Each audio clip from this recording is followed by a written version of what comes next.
పాపం చేశారు? ఏం తప్పు చేశారు? పర్యాటక ప్రాంతాలకి వెళ్ళడమే వాళ్ళు చేసిన తప్ప? హిందువులుగా పుట్టడమే వీళ్ళకి తప్పుగా అనిపించిందా? పేర్లు అడిగి మరి అతి దారుణంగా, నీచంగా, కిరాతకంగా కాల్చి చంపింది. మరి వాళ్ళని ఏం చేయాలి? వదిలేయాలా? సైలెంట్గా ఉండాలా? ఉన్నన్ని సంవత్సరాలు ఉన్నారు, మంచిగా చెప్పి చూశారు, మార్పు రావట్లేదు. చెంపదెబ్బలు కొట్టారు, ఎక్కడ చేంజ్ లేదు. ఇప్పుడు ఏం చేయాలి?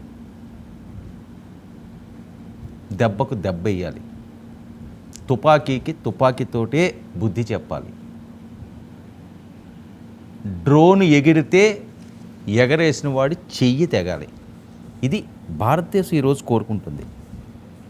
140 కోట్ల మంది భారతీయులందరూ కూడా ముక్త కంఠంతో మాట్లాడుతున్న మాట ఇది. ఎంతకాలం క్షమించాలి, ఎంతకాలం భరించాలని. సో ఇలాంటి టైంలో వివిధ దేశాలు వాళ్ళ వైఖరి ఏంటి? అమెరికా డబల్ గేమ్ ఆడుతుంది, ట్రోల్ అవుతున్న అంశాలు. చైనా ద్వంద్వ వైఖరి, భారత్ ఎదిగితే చైనా చూడలేదు, పాకిస్తాన్కి సపోర్ట్ చేస్తుంది. టర్కీ పాకిస్తాన్కి సపోర్ట్ అట. నిన్న టర్కీ డ్రోన్లే సుమారు 500 డ్రోన్లు భారత్ మీదకి వచ్చినాయి, టర్కీవి. కొద్దిసేపటి క్రితమే వైమానిక దళ అధికారులు, ఆర్మీ చీఫ్లు బహిర్గతం చేశారు విత్ ప్రూఫ్స్తో సహా. అంటే దొంగలకి సాయాలు చేస్తున్నారా? తప్పుడు పనులు చేసే వాళ్ళకి మేము అండగా ఉంటాం అంటున్నారా? ప్రపంచ దేశాలకి ఏం మెసేజ్ ఇవ్వాలనుకుంటున్నారు? మీ దేశంలోకి ఎవరైనా చొరబడి మీ పౌరులను నిర్దాక్షిణ్యంగా కాల్చి చంపి దాడులకి తెగపడితే ఈ రకంగానే ప్రవర్తిస్తారా పక్క దేశాలు వాళ్ళకి సపోర్ట్ చేస్తే? ఆత్మవిమర్శ చేసుకోవాల్సిన అవసరం ఉంది కదా. చేసుకుంటున్నారా లేదా? అమెరికా అంటే ఈరోజు చాలామంది మాట్లాడుతున్నది, వస్తున్న కథనాల నేపథ్యంలో అమెరికాకి చైనాకి కావాల్సింది ఒకటే, భారత్ పాకిస్తాన్ కొట్టుకోవాలి, వాళ్ళకి అవసరమైన ఆయుధాలు మేము డబ్బు ఇచ్చి వ్యాపారం చేసుకోవాలి, కోట్లాది రూపాయలు మా ఖజానాలోకి రావాలి. మరి ఇదేమి ఆలోచనో, ఇదేమి తత్వమో? ప్రాణాలు పోతుంటే శవాల మీద డబ్బులు ఏడుకుండే ఆలోచనలు చేస్తున్నారని. ఎందుకంటే టర్కీ డ్రోన్లు అక్కడ ఎందుకు ఎగిరినాయి? ఇప్పుడున్న పరిస్థితుల్లో అమెరికా హెచ్చరించినట్లుగా నటిస్తున్నది. లేకపోతే పాకిస్తాన్ని నిజంగా సీరియస్గా వార్నింగ్ ఇస్తే, మోదీ గారిని ఒక సోదర భావంతో చూసే ట్రంప్ గారు పాకిస్తాన్కి ఒక కాల్ చేసి ప్రధానితోటి పిచ్చి వేషాలు వేసేవంటే తోలు తీస్తాను, మేమేంటో చూపిస్తామని ఒక మాట అంటే భారత్ జోలికి వెళ్తే ఆ సాహసం చేయగలరా? అంటే గిల్లుతున్నారు ఎక్కడి నుంచో, లేకపోతే ఇది రాదు. నెమ్మదిగా బయటికి తెలియకుండా మీరు వెళ్ళండి, మేము చూసుకుంటాం, ఏముందిలే, మేము పంపిస్తాము, మాకు కావాల్సింది ఇదే, ఇంకేం అవసరం లేదు, ఎవడలా పోయినా పర్లేదని. ఎందుకంటే అదే అమెరికా ట్విన్ టవర్స్ని పేక మేడ కూల్చినట్టుగా కూల్చారు. మరి ఆ రోజు మీరు వెళ్ళి బిన్ లాడెన్ ఎక్కడ పట్టుకున్నారు? ఎక్కడ చంపేవని చెప్పి మీరు కథనాలు వచ్చినాయి? అమెరికాలోనా? వేరే దేశంలోనా? అదే పాకిస్తాన్ కదా. మరి ఎందుకెళ్ళి మీరు ప్రతీకార్య చర్య తీసుకున్నారు? బిన్ లాడెన్ని వాళ్ళు దేశంలోనే ఎందుకు చంపారు? అంటే మీకు ఆ రోజు జరిగింది అన్యాయం, మీ మనుషుల్ని చంపారు, మీరు కక్ష సాధింపు తీర్చుకుంటారు, మీరు ప్రతీకారం తీర్చుకుంటారు. అదే భారత్ చేస్తే ద్వంద్వ వైఖరి చేస్తారు. ప్రపంచ దేశాలన్నీ కూడా చూస్తున్నాయి. భారత్కి ఎవరవసరం ఉన్నా లేకపోయినా సింగిల్ హ్యాండ్తో ధైర్యంగా రొమ్ము విరుచుకుని నిలబడే శక్తి ఉంది. ప్రాణాలు పోయినా సరే డోంట్ కేర్. ప్రతి భారతీయుడు కూడా ఒక మెసేజ్ అవుతాడు అవసరం అయితే. ఆ ఉపద్రవాన్ని తట్టుకునే శక్తి ప్రపంచ దేశాలకు ఎవరికి కూడా లేదు. ఇది బాగా గమనించుకోవాల్సింది. చావును కూడా నవ్వుతా స్వీకరిస్తాడు. బ్రిటిషులకి తెలుసు భారత దెబ్బ ఎలా ఉంటుందో. రక్తం చిందించకుండా ఆనాడు చేసిన సత్యాగ్రహంతో వచ్చిన స్వాతంత్రం ఇది. రోజులు మారిపోయినాయి. ఇప్పటికీ ఆ మంచితనం, ఆ అనురాగాలు ఇవన్నీ కూడా ఉన్నాయి. మారిపోవడం అంటే పూర్తిగా చేంజ్ అవ్వలేదు, అవైతే ఉన్నాయి. కానీ శృతి మించి గీత దాటి ఇష్టం వచ్చినట్లుగా బరి తెగిస్తామంటే మాత్రం బడితే పూచ తప్పదు. అదే ఈరోజు పాకిస్తాన్ జరుగుతుంది. అసలు ఆ గీత దాటి లోపలికి రావడానికి ఉచ్చపోస్తున్నారు. ఏదో గాంభీర్యాలు చెప్తున్నారు, అది పేల్చేసాం, ఇది పేల్చేసాం, ఇది చేసాం, అది చేసామని చెప్పి. ఎక్కడ పేల్చారు? వీడియో రిలీజ్ చేయమనండి. కన్నెర్ర చేస్తే కాలి బూడిదైపోతున్నారు.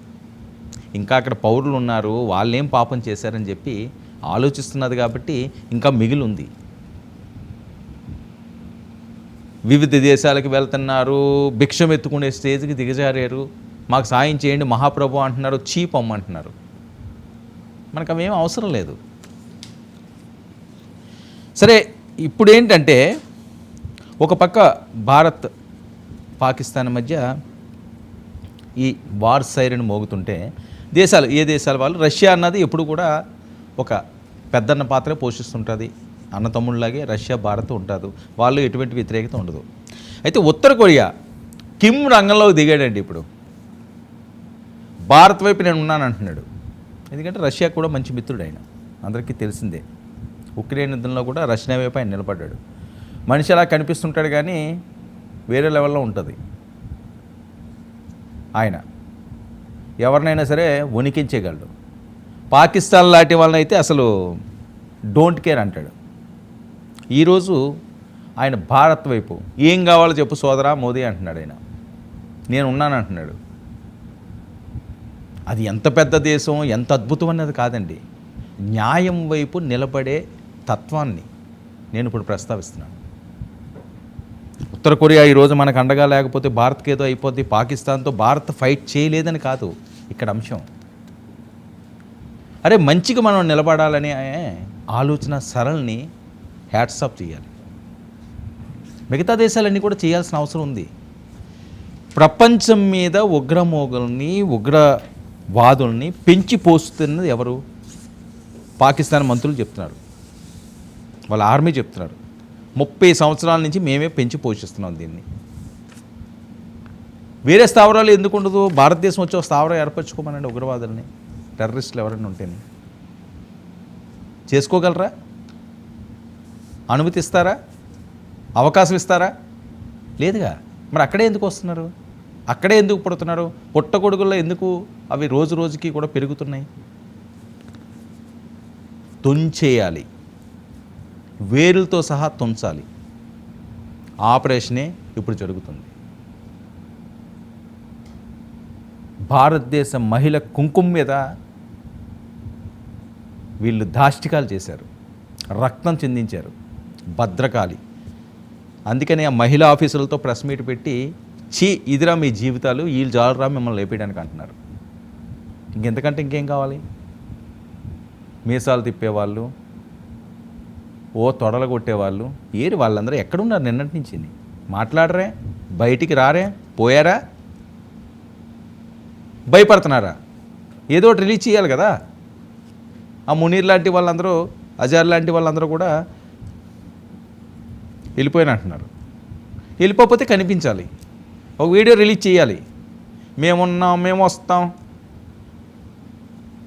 అది పొడుస్తాం, ఇది చేస్తాం, ఏదో డైలాగులు రావాలి కదా.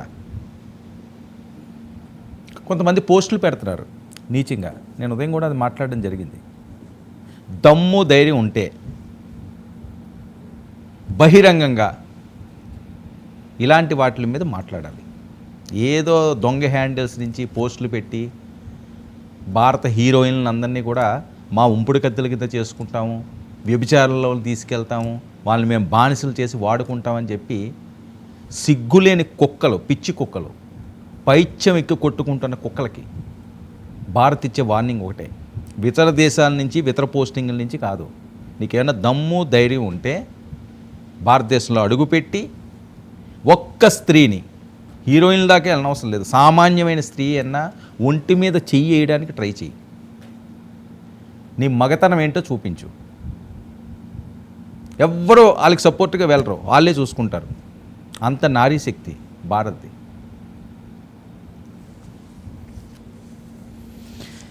ఇక భారత్ పాక్ మధ్య యుద్ధం, దీనిపై కిమ్ తనదే స్టైల్లో పూర్తి స్థాయిలో మేము భారత్కి మద్దతు ఉంటానంటున్నారు. ఇదే కోవలో చాలామంది కూడా వస్తున్నారు. ఇక సోషల్ మీడియాలో ఈ వీడియో అన్నది, ఈ టాపిక్ అన్నది చాలా వైరల్ అవుతుంది. ఎందుకంటే కిమ్ అంటేనే అదొక వైరల్. ఆయన ఏం చేసినా సరే అని, ఆయన వ్యవహార శైలి ఆ రకంగా ఉంటుంది కాబట్టి. ఇక ప్రపంచం అంతా ఒకవైపు, ఉత్తర కొరియా మరోవైపు. అందరికీ తెలిసిన విషయమే. ప్రపంచాలతో ఏమి సంబంధం లేదు, అమెరికాయా డోంట్ కేర్ అంటాడు. మా జోలికి ఎవడన్నా వచ్చాడంటే ఒకటి తీసి పడేస్తానంటాడు. మేము పోయినా పర్వాలేదు అంటారు. వాళ్ళందరూ కూడా అలాగే ఉంటుంది. సో అలాంటి మొండి వ్యక్తి, గుండె ధైర్యం ఉన్న వ్యక్తి. సరే, మిగతా వాళ్ళందరూ ఆయన వ్యవహారాన్ని దీన్ని దాన్ని ఎంతన్నా ఒక్కొక్క దేశానికి ఒక్కొక్క కట్టుబాట్లు ఉంటాయి. వాళ్ళకి అది వాళ్ళ దేశ ప్రజలే వాళ్ళని యాక్సెప్ట్ చేస్తున్నారు. పక్కవాడికి ఏంటంట.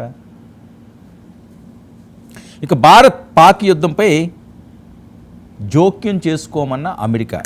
జోక్యం ఎందుకు చేసుకోదండి? ఉత్తర కొరియా పార్టీ కూడా మీకు స్నేహబంధం లేదా భారత్ తోటి? అమెరికా బాటలోనే కొన్ని దేశాలు కూడా ఆ రకంగానే మాట్లాడుతున్నాయి. ఇక యుద్ధంలో భారత్కు మద్దతు ఇస్తానని రష్యా తేల్చి చెప్పేసింది. నేను ముందే చెప్పాను, మిత్రుడైన. ఉద్రిక్తత తగ్గించుకోవాలంటూ ఇరు దేశాలకు రష్యా సూచిస్తున్నది. ఆ సూచనలు కూడా పట్టించుకోవటం లేదు. పాక్ ప్రతిఫలం అనుభవిస్తుంది. ఈ రాత్రికి ఉన్నదట అసలైన దివాళీ. ఒకసారి మళ్ళీ కానీ కవ్వింపు చర్యలు చేస్తే నైట్ డేట్ కూడా ఫిక్స్ చేసేసారు, టైం కూడా ఫిక్స్ చేసేసారు. రెడీగా ఎక్కుపెట్టి ఉన్నాయట. తారాజువ్వలే, మామూలు పేలది. ఇంకా మొత్తం పాకిస్తాన్ దివాళీ అయిపోద్ది. ఉదయం వరకు కూడా, తొలికోడి కూసే వరకు కూడా. మళ్ళీ ఏమైనా ఎక్స్ట్రాలు చేస్తే, కవ్వింపు చర్యలు చేస్తే, దుస్సాహసానికి ఒడికడితే అదే కాలరాత్రి. హెచ్చరిస్తుంది భారత్. నిన్నేదో అయ్యింది సర్లే అని చెప్పి ఇంకా కాస్త అమాయకమైన ప్రజలను ఎందుకులే పోగొట్టడం, మీ సైనికులు ఏం తప్పు చేశారు, పాలకులు కదా చేసేది, ఆ దుర్మార్గులు కదా మిమ్మల్ని పులిగొరిపేది అని చెప్పి ఆలోచిస్తున్నారు. ఇంకా ఆలోచించే టైం లేదు, అయిపోయింది. సమయం లేదు మిత్రమా అంటున్నారు భారతీయులందరూ కూడా. దాన్ని మోదీ గారు కూడా యాక్సెప్ట్ చేయాలి కదా. ఇక ఇండియా నార్త్ కొరియా మధ్య సత్సంబంధాల గురించి ఒకసారి నేను ప్రస్తావిస్తాను. 2062 నుంచి ఈ సంబంధాలు కొనసాగిస్తున్నారు ఇరు దేశాలు. చాలాసార్లు మానవతా దృక్పథంతో ఇండియా సాయం చేసింది ఉత్తర కొరియాకి. అవసరమైన సమయాల్లో భారత్కు సాయపడ్డ ఉత్తర కొరియా కూడా. ఇక చాలా కాలం పాటు టెక్నాలజీ విషయంలోనూ వీళ్ళిద్దరి మధ్యన ఒప్పందాలు ఉన్నాయి.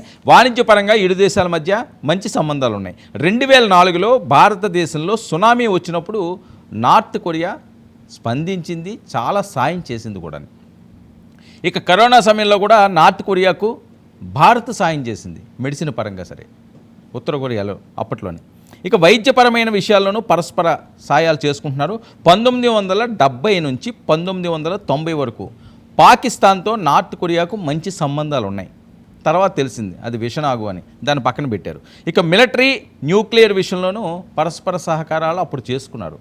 కానీ దొంగ చేతికి తాళాలు ఇస్తున్న చందంగా ఉంది అని చెప్పి కాస్త భయపడి వెనకడుగు వేయడం జరిగింది. ఇక మళ్ళీ అటువైపు ముఖం కూడా చూడట్లేదు. వాళ్ళు ఎలా ఉన్నారు, మీ సాగు మీరు చాలండి, మీతో మా వల్ల కాదని.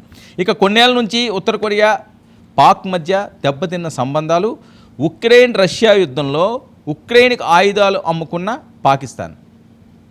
చూడండి, ఇది ఉక్రెయిన్కి వీళ్ళ దగ్గర ఉన్నదే అనాబేడ, దీన్ని తీసుకెళ్ళి మళ్ళీ ఇంకొకరికి అమ్మారట. ఇప్పుడు అందుకనే డీజిల్ పెట్రోల్ కొట్టించుకోవడానికి కూడా ఫ్లైట్లో వెళ్ళడానికి వెళ్ళలేదు. వెహికల్లో వెళ్ళడానికి డీజిల్ లేదట, ఫ్లైట్లో వెళ్ళడానికి పెట్రోల్ లేదట.